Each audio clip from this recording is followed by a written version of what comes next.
Lemminkäisen kulmaa. 16 pressituotteen kumipelaaja Ira Kaija.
Saatiin helvetin hyvä alku siihen ja maali heti alkuun, niin se vapautti aika paljon meidän peliä. Ja ei Ilves oikein, noita tekaa puoleen tuntia, niin ei heillä ollut oikein mitään siinä jakoa sillä lailla.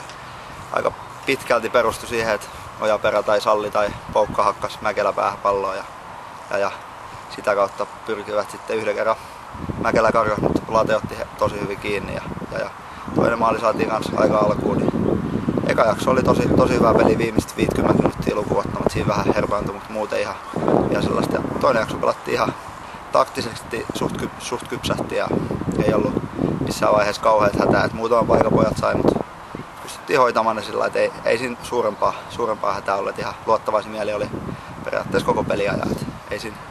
Ei oikein missään vaiheessa kauheasti huolestuttanut.